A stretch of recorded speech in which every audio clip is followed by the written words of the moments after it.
What's going on, YouTube fam? It's your boy Tony 2 times, and we back with another episode of Hood Tales, man. Before I start, be sure to tap that like button. Definitely watch this video to the end to hear the full story and all the details in the case. For the day one fam, y'all already know it's all love. Thanks for tuning back into another episode. If you're new to the channel and you feeling the content, feel free to subscribe. Definitely hit that notification bell so you can be notified every time we drop a new video. Oh yeah, be sure to share the channel with your peoples. Everybody is welcome. Let's get right into the story. We live in the age of the internet and social media. A lot of people won't admit it, but a lot of our everyday activities nowadays revolve around a cell phone. Whether you wake up in the morning to check the weather or decide to order DoorDash, almost everybody uses the internet. It's a convenient thing. In a lot of cases, some of us use it to our benefit. Whether you are a content creator that makes money from the internet or being able to go on an app like Facebook to communicate with your family and friends that might live out of town or just the ones you haven't seen in a minute. But with the younger generation, in a lot of cases, their world revolves around social media and their phone. From everything to making TikToks with their friends to doing homework. Schools barely even need textbooks anymore. Most teens and young adults, even some older people, use sites like Facebook or Instagram to post pictures, highlights, updates on what they have going on, or just to see what's the latest fashion, even what their favorite rapper or celebrity is doing. Some people build a community to go live and chop it up with. But another thing I'm sure most of us have done is online dating. It used to be for a young man or woman, you see a nice looking person outside, you approach them with your best smile or conversation and hope to get a phone number. But that has since been simplified to, just add me on Instagram, DM me, or send me a message on Facebook. It might be easy, but talking to somebody through a computer screen or phone is way different from being able to get that vibe from them in person and seeing what they are really about. And most of the time, when we are scrolling, watching our timelines, highlights, we never think to ourselves, I'm watching this, but who is watching me and for what reasons? And on this episode of Hood Tales, we'll be taking it to Columbus, Georgia, to discuss a case of a man's trip out of town to meet a woman he met online that turned fatal. Back in 2020, 22-year-old Travis Henry Jr. was an upbeat young man from Montgomery, Alabama. Always smiling and in good spirits, Travis was known for staying fresh, taking pride in his appearance, and keeping himself up. Of course, with that comes pictures that go on social media.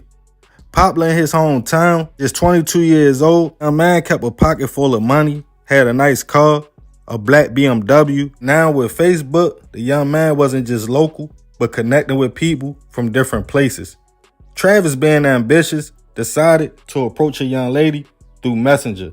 At the time, 20-year-old Terriana Horton, who lived in Columbus, Georgia, too far away from Travis.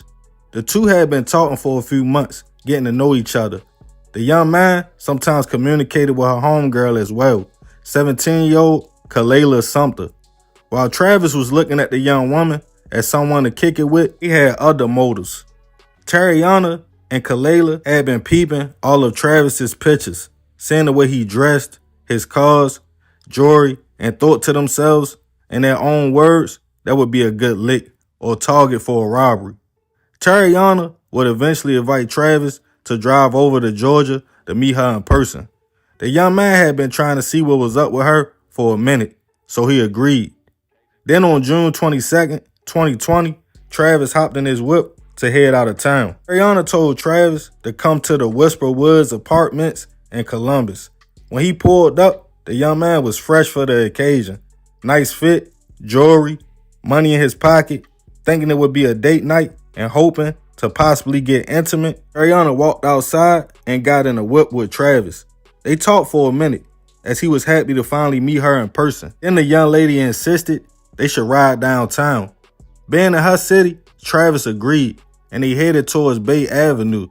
But little did the young man know they were being trailed by 3 people in Terriana's car.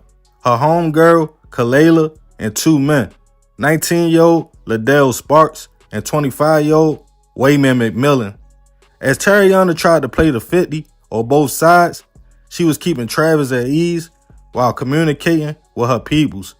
After realizing it was too many people outside for the plan to happen, Tariana told Travis they should drive to another part of town or holler at her peoples to find something to smoke. Travis again agreed to the plan. They headed to 17th Avenue and Nina Street. As the young man parked, Wayman got out of Tariana's car to hide in the bushes, getting ready to make their move. Kalela followed him, and Liddell ran up to Travis' car and upped the gun, telling the young man, "Kick it out or give me everything." As Tariana exited the car, seconds later, multiple shots went off, hitting Travis. Liddell then searched the young man, going through his pockets, trying to find certain items. But after becoming paranoid, he finally pulled Travis out of his own car, jumped in the driver's seat, and drove off, as Tariana and the others followed him in her car. The four headed to Tariana's people's house in Phoenix City, Alabama, on Brickyard Road, where Liddell asked Tariana for a shirt to wipe prints off the car and wipe the rest of the whip down. He left the BMW, and all got in Tariana's car and headed back to Columbus.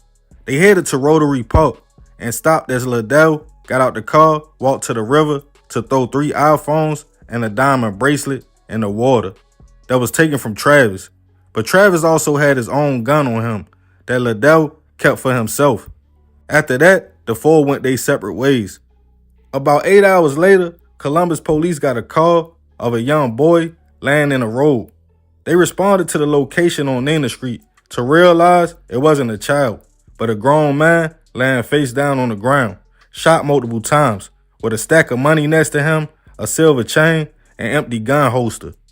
Police were able to get an ID and determine the victim was 22-year-old Travis, and unfortunately, he was pronounced gone on the scene. When detectives reached out to Travis's family to deliver the news, they were devastated and stated he was only in town to visit a young lady.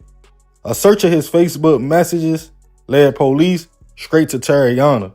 She was picked up and questioned. Long after, she confessed to everything, plotting a robbery and luring Travis to Columbus and promises of being intimate. But she let it be known she was not the shooter. She was the first to be arrested, charged with first-degree hit, robbery, and other charges. And just a few days later, Kalela turned herself in, also confessed to everything. The young woman had pointed to Liddell as the trigger man and Wayman as the other man involved in the situation. Local police were more than familiar with both men. Liddell was known to be a GD in the area that just had been released from jail, but caught a new charge while incarcerated for stabbing another inmate. He was supposed to serve 2 more years after being found guilty on that situation, but was released on probation instead. While on probation, he was arrested multiple times, but somehow the young man remained free. Wayman also had a history of drug possession, taking police on high-speed chases in the area, and also was fighting cases. Eventually, Liddell was tracked down and taken into custody, also charged with first-degree hit and robbery. Wayman was the last person to be picked up, charged with the same charges. As the case started making its way to court, all 4 pleaded not guilty at first, until prosecutors offered Wayman, Tariana, and Kalela deals. He told them all their charges could be dropped to just robbery if they all agreed to turn state witness and testify on Liddell. They all agreed and took the stand and confirmed it was a robbery plot, but nobody thought Liddell would shoot. It was just supposed to be a quick lick.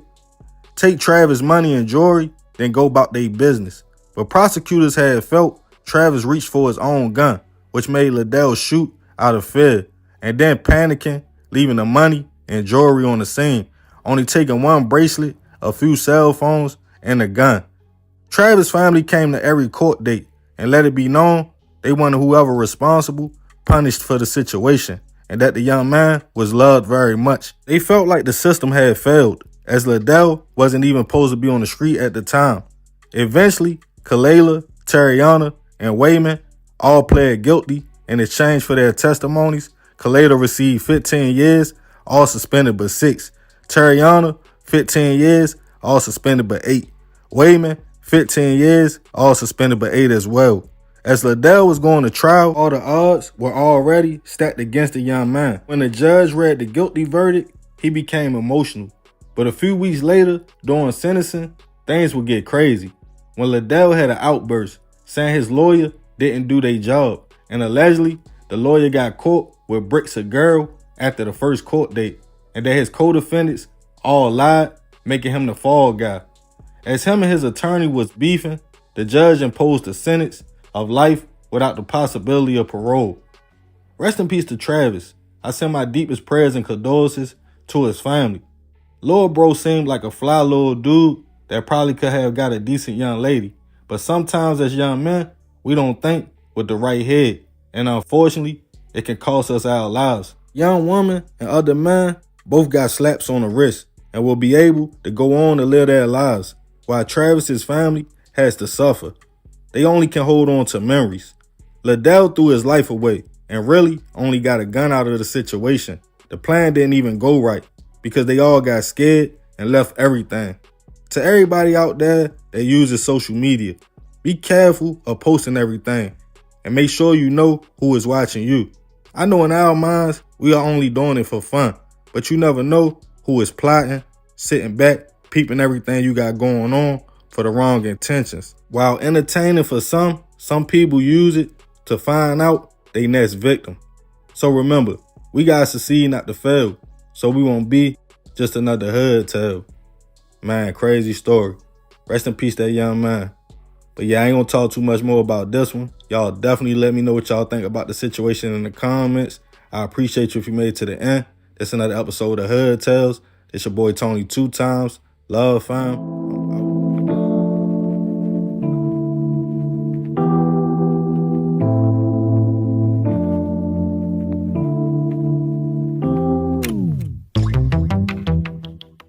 What's going on, YouTube, fam? This your boy Tony 2 times, and we back with another episode of Hood Tales, man. Before I start, be sure to tap that like button. Definitely watch this video to the end to hear the full story and all the details in the case. For the day one, fam, y'all already know it's all love. Thanks for tuning back into another episode. If you're new to the channel and you feeling the content, feel free to subscribe. Definitely hit that notification bell so you can be notified every time we drop a new video. Oh yeah, definitely share the channel with your peoples. Everybody is welcome. Let's get right into the story. The bond between two brothers is usually a close one, especially when they are young and close to the same age. Knowing somebody has your back, no matter if you are right or wrong, sleeps in the same house, and shares the same blood as you, just makes that brotherly love even deeper. Depending on the family dynamics, some brothers might fight from time to time, but usually someone like mom or pops would step in to remind them, y'all say that for the people outside in the streets. Y'all supposed to look out for each other. As brothers get older, it can go a lot of different ways. They can drift apart, meaning they acknowledge the fact they are siblings, but one hangs with one crowd and the other hangs with a different crowd. That's on two different type of times. But for some, it's opposite. They grow up together, fight together. If they are in the streets, they handle beef together and will never put an outsider over top of their blood. Some families go through a lot, depending on upbringing and where you come from. It might be an ongoing struggle to do the right thing. Stay out of drama to avoid the grave or a jail cell. And when somebody has fought hard to overcome both, even if they have a few slip-ups and close encounters, it puts you in a mindset like I'm a survivor. I know how to move out here. But most people never prepare for a fallout or beef with a family member. And if two brothers do get into a situation, they usually throw hands and hug it out. But sometimes one might have different motives, throwing brotherly love out the window and taking the fallout to a whole nother level. And on this episode of Hood Tales, we'll be taking it to St. Petersburg, Florida, to discuss a case of a man who beat a life sentence just to come home and be accused of slaying his own brother. Back in 2007, Tyree Glenn was 17 years old and fighting a first-degree hit charge. He was accused of doing a drive-by on some other teens that was hanging out on a porch on 15th Avenue South. A 15-year-old boy named DeAndre Brown unfortunately lost his life, in which he wasn't the intended target, but tips came in and witnesses pointed at Tyree as the shooter. Tyree came from a big family with a lot of brothers, so during his trial, his family and brothers let it be known they were there to support, including his older brother that had him in age by 1 year, Tawan Glenn Sr. Tawan had his brother's back so much he would be charged with witness intimidation after him and their other brother allegedly cornered a teen witness in front of his mother in the courthouse, saying, "You know what it is if you take the stand." Tyree's case was shaky from the jump. Witnesses were accused of making false statements, and it seemed he would walk. But he received a life sentence for second-degree hit.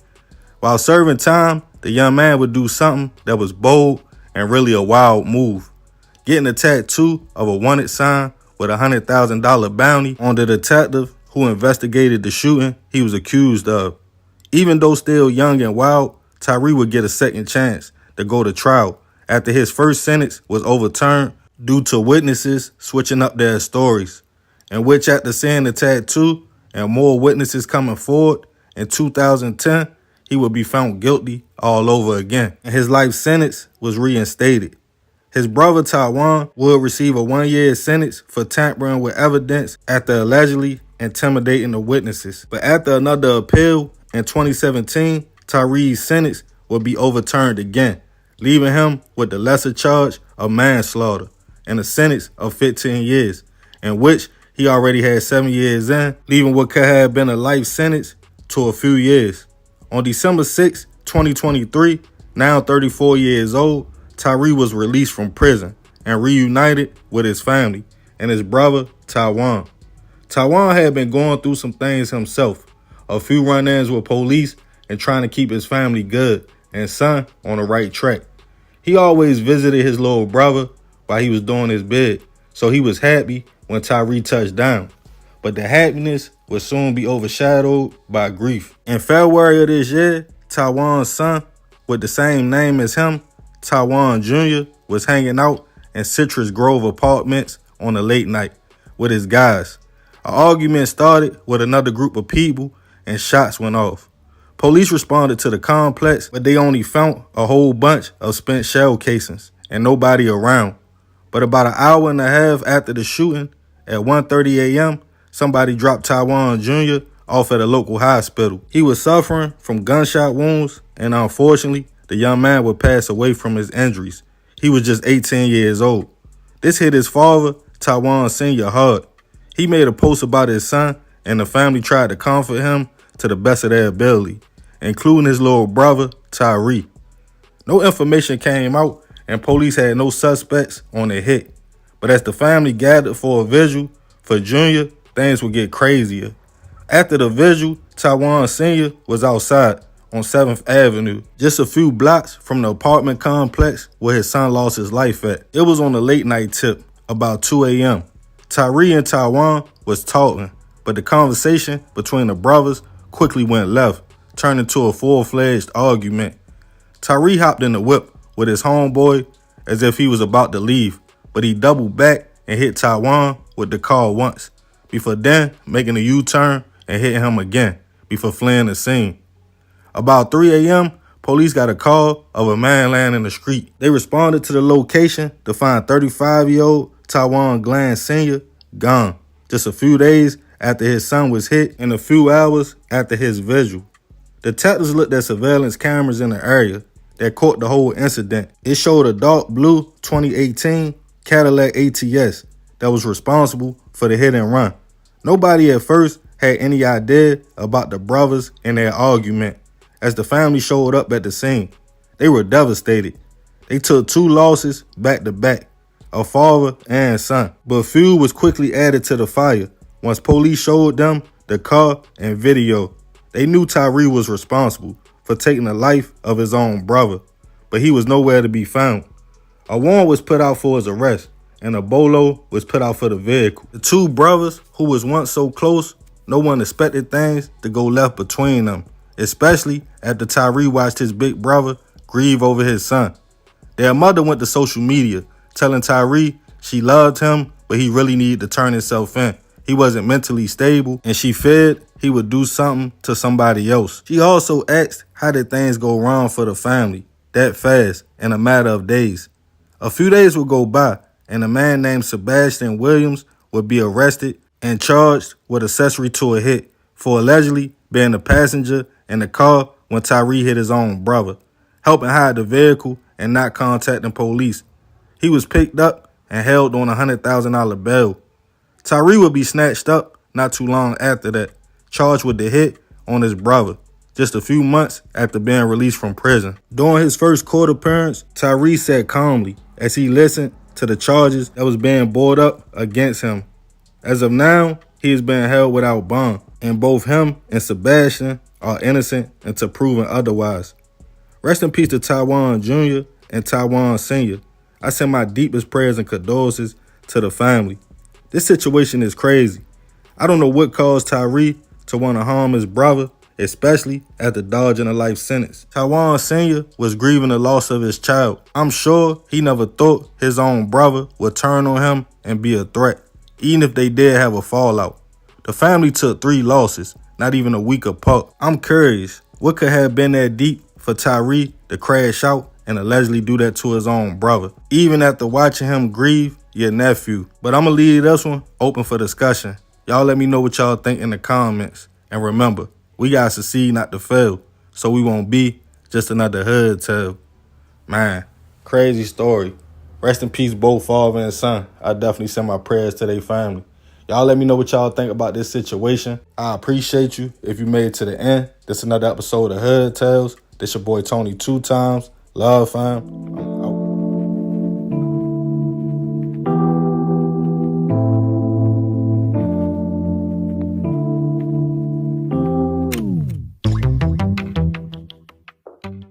It's your girl, Mrs. Tony 2 times, and I'm back with another episode of Hood Tales.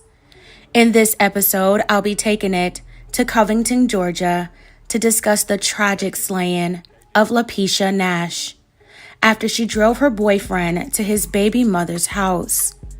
But before we get into this video, please hit the like button if you're enjoying the content. Also, make sure you subscribe if you haven't already and join the Tony 2 times family. And don't forget to hit the notification bell so you don't miss any future uploads. Also, if you'd like to see more episodes of Hood Tales, please click the link to the playlist in the description box after this video to get caught up on episodes you may have missed. Finally, be sure to share this video with everyone you know. All right, let's get right into it. There has been a long-standing debate on whether it's best to date or be with someone who has a child or children from previous relationships. These situations can be very complicated on a lot of different levels. It depends on the age of the child or children, how long the parents have been separated, and under what circumstances or conditions, and many other factors. For the person who decides to get into a relationship with someone who has a baby mother or baby father, it can be a challenging experience. In some situations, it can work itself out, or in other situations, things can escalate to dangerous levels. On May 13th, 2020, at 8:40 p.m., 20-year-old Deshaun Grayson and his girlfriend, 27-year-old Lapisha Nash, drove to his baby mother, 22-year-old Delana Bailey's apartment in Covington, Georgia. Deshaun was going over there to give Delana money for their 11-month-old baby. Lapisha drove Deshaun there. She stayed in the car while he got out and went to his baby mother's door. Delana was not happy to see Deshaun at her place and began yelling and screaming at him. Delana was holding their baby as she and Deshaun argued.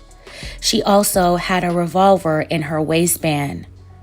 Deshaun noticed the gun and tried to disarm Delana in fear of their baby and his safety. She threatened him several times. Deshaun said Delana told him that she had a round in the chamber. Deshaun made a run back to the car where LaPecha was waiting. As Deshaun ran towards the car, Delana began shooting at Deshaun and towards the car where LaPecha was, all while still holding her baby. As LaPecha tried to back up the car, she was struck in the head by one of the 3 rounds Delana fired inside the front driver's side.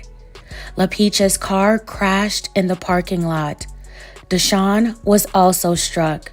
Both he and LaPecha were critically wounded. Delana fled the scene with her baby in her 2003 Honda Accord. Officers responded to the scene and rendered aid to Deshaun and LaPecha until medics arrived. Both Deshaun and LaPecha were airlifted to Atlanta Medical Center. Deshaun was injured badly, but doctors were able to save his life. But as for LaPecha, the wound to her head was fatal, and she was kept on life support so her organs can be donated. Delana was on the run with her baby. She had just shot her baby's father and his girlfriend, and she knew police would be looking for her.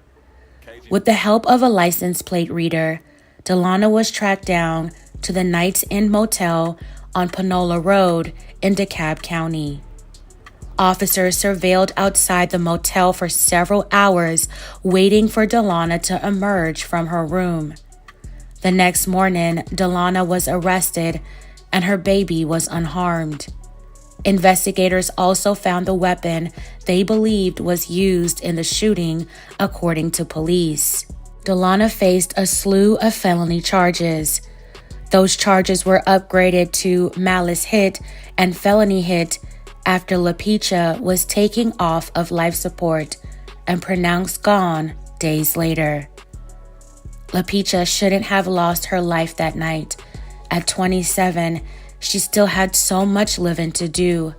She was at a pivotal point in her life. LaPecha was probably unaware or maybe ignored the signs that Deshaun and his baby mother were still dealing with their own issues involving their previous relationship or just co-parenting.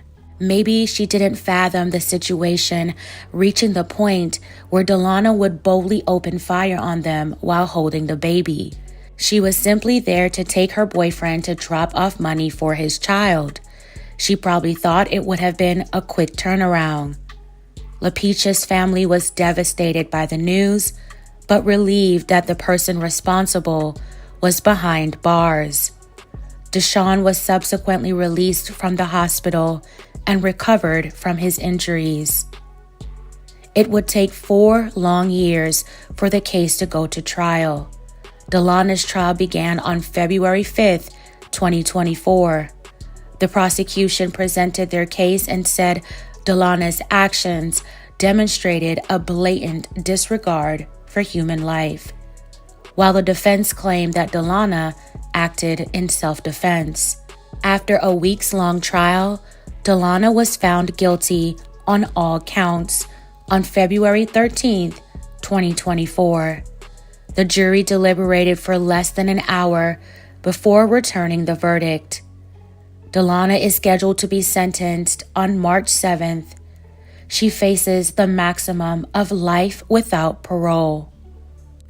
May LaPecha Nash continue to rest in peace. My belated condolences to her family. I truly wish them well. This was such a tragic and unfortunate ordeal. It's not clear what all transpired between them prior to that moment, but I'm sure this is not the first time things got explosive between Deshaun and Delana. Their baby was less than a year old, which means their breakup would have still been fresh, or they had been having problems from the very beginning of their relationship that resulted in a child. It's messed up that LaPecha got caught up in the crossfire of that mess. And I hope that all is well with Deshaun and Delana's baby, and they grow up to have a happy and healthy life. There is so much more I can say about this situation, fam, but I'll leave the rest up to you. Please tell me your thoughts and opinions about this and situations like this in the comments. Have you ever been on either end, and what was the outcome for you, if you don't mind sharing? Again, may LaPicha rest in peace. All right, fam, that's it for this episode of Hood Tales. Thank you all so much for watching. Please don't forget to like, share, and subscribe. This is your girl, Mrs. Tony 2 times, and I'm out.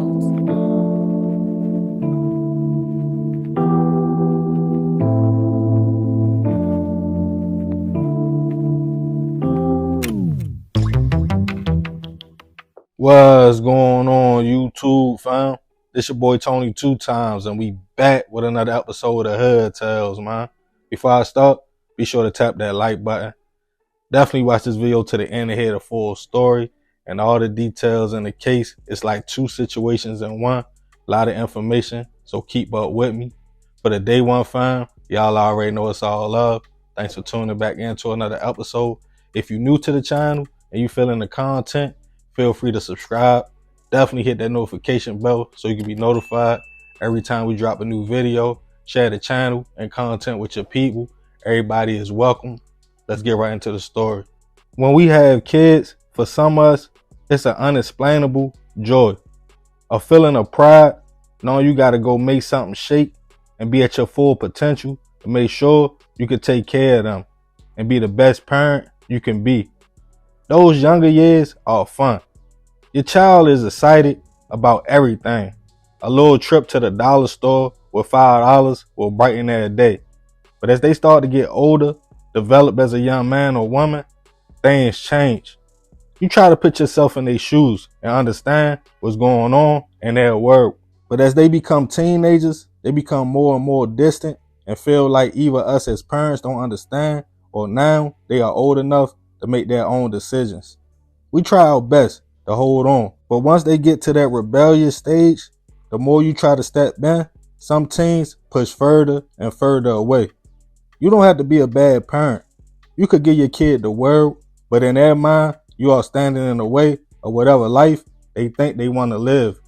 Whether it's the streets as a young man or having a little boyfriend and being in puppy love as a young girl. No matter how hard you fight, after a certain age, unless you send your kids away or lock them in a house, they will find their way outside around others that might not have been raised like them. And at this point, you hope you have taught them enough to be on point and just pray they stay out of harm's way. But nowadays, in most cities, the teenagers are the ones with the guns and doing the hits, leaving all our youth at risk no matter how hard we try.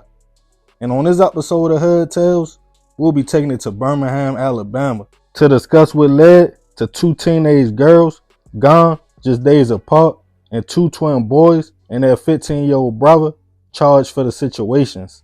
Birmingham, Alabama, the Magic City. For y'all that's new to the channel and probably don't know, that's like my second home. Yes, I'm from Baltimore, Maryland, but when I was young, a few of my family members went down south for a better life, including my father. I stayed back with my mother in Baltimore, but once Pops got situated, he came to get me to show me a better life. Just like any kid, at first I was heated, and staying on Steiner Avenue in West End, I was like, you took me from one hood to another hood, but eventually my father worked hard, got his bag up, and we were able to move to Harrytown, which was a way better environment. But all my homeboys were on the west side, West End and Fairfield. I stayed going to my homeboy Jonathan house, who lived in Fairfield, right around the corner from Willie Mays Park, the old rec center, Western Hills Mall, and the projects. I eventually fell in love with the people and culture. I had 3 little sisters, born and raised there, and even though I got in trouble and sent back to Baltimore in 9th grade, I will never take away the fact my father probably saved my life by showing me a different lifestyle. Even though I was young, it helped me understand no matter where you are in the world, you have good parts of town and then the trenches. And even though people might talk different, the same things go on. But this story is not about me. I just wanted to explain my ties to the city and how close this hit to home. Let's get into the actual events. Back in May 2023, A 15-year-old young lady named Janai Barker was happy school was about to start back up. She wouldn't be a freshman anymore and was going to the 10th grade at Fairfield High School. The young lady also had something else to look forward to, her sweet 16th birthday that was coming up on June 28th. Janai was described as always being happy. With a big smile on her face, she loved to dance and cook for her family, giving her the nickname Cupcake because of her sweet personality. The teen had her whole life ahead of her, so the situation that happened next made no sense and shook up the whole community. On Saturday, May 27th, 2023, local police got a call of shots fired in the 5000 block of Parkway in Fairfield. They responded to an alleyway to find a young lady suffering from gunshot wounds before she was rushed to UAB Children's Hospital, where she unfortunately would pass away from her injuries. She was sadly identified as 15-year-old Janai Cupcake Barker. Back on the scene was hurt family and friends who were in shock and disbelief on who would want to hurt the teen. Her peoples wanted it to be known she was loved and wasn't a statistic. Janai wasn't involved in any street activity or nothing that could lead to her being targeted. Back on the scene was another young lady hugging and consoling the family. She was 17-year-old Tatiana Hanna. Tatiana was originally from Pinson, Alabama, and would have been a junior at Pinson Valley High School, but the young lady had veered off track, in which we will discuss later. As the community mourned Cupcake, tips quickly came in who could have been responsible for taking her life. A 15-year-old boy who the young lady was in a relationship with. The young man was quickly located and taken into custody, but since he was underage, his name wasn't released to the public. It was no motive about what transpired for him to shoot the young lady, but Cupcake's slaying would be the beginning of a brand new chain of events. Her 15-year-old boyfriend had two 20-year-old twin brothers, Keontae Fuller and Keandre Fuller. And as we all know, when people are grieving and know your peoples are responsible for their pain, you can be guilty by association. Now let's discuss Tatiana. The young lady was miles away from home and even had been reported missing by her family back in Pinson. As her mother described her as bubbly, but a little bit bullheaded and stubborn. She eventually stopped going to school, started hanging out with the wrong crowd, and found herself politicking in Birmingham. She was said to make friends easy and have no enemies. The young lady had blind loyalty though, meaning if she called you a friend, she was going to ride right or wrong. Tatiana was friends with Cupcake's older sister, and they all hung in the same crowd. So when on May 29th, Memorial Day 2023, the young lady was in a car with some other teens just 2 days after Cupcake was slain, things would get crazy. Being that Fairfield is a small city, they saw Keandre at a gas station. He was one of the twin brothers of the 15-year-old charged in Cupcake's case. When a teen girl in the car decided to shoot at him, a video from the gas station showed the young man ducking for cover before the car flared off. He then chased behind them but wasn't able to catch him. He wasn't hit, but this made the young man furious and he felt tried. Looking for some get back, he instantly went home and got his twin brother, Keontae. They grabbed their guns and headed to Cupcake's block by Overlook Place and Hillside Drive in Fairfield. The twins posted up, lurking. By this time, Tatiana had switched cars along with Cupcake's sister's boyfriend, who was driving the vehicle, and another teen girl, who allegedly fired shots at Keandre earlier that day at the gas station. The teens got a call to return back to the house to run some errands for their peoples. But little did they know, the twins were outside waiting at about 2:50 p.m. with a handgun and AR-15 rifle.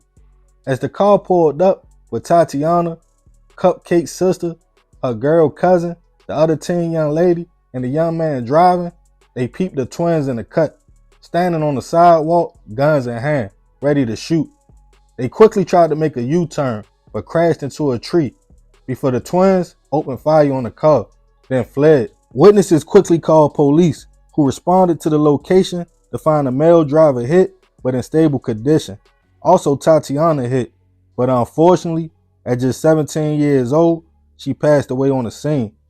Everyone saw what happened, and Cupcake's uncle told police he had came home to see the twins holding guns. He approached them, worried about what was going on, told them he didn't want any trouble, but quickly realized they were on a mission. He didn't know at the time what was going on. As detectives spoke to Cupcake's sister and cousin, they first denied the other teen girl had just 8 minutes earlier shot at Keandre before they switched cars. Multiple shell casings were found in the vehicle. As it seemed, the gas station attempt led to the shooting of Tatiana. The young lady who attempted to hit the twin was taken into custody, charged with attempted hit. Because of her age, her name wasn't released. Everybody in Fairfield knew who was responsible for the Memorial Day shooting, as the community couldn't believe 2 teen girls lost their lives just 2 days apart. And it seemed Tatiana was just caught in a mix, riding with friends, dealing with the pain of losing Cupcake. Eventually, the twins were tracked down and taken into custody, charged with 2 counts of attempted hit and capital murder. There was a lot of mixed emotions, as lawyers tried to claim the shooting was self-defense after the twin was shot at the gas station. But 8 minutes had went by before the second shooting, leaving the charges to stick to both young men.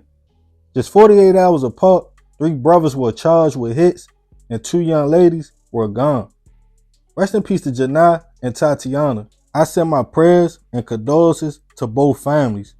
The twins and their little brother are still facing charges, as these cases haven't made their way to trial yet, and they are all innocent until proven otherwise. This hit close to home, as I lived in Fairfield, got sisters born and raised in Fairfield.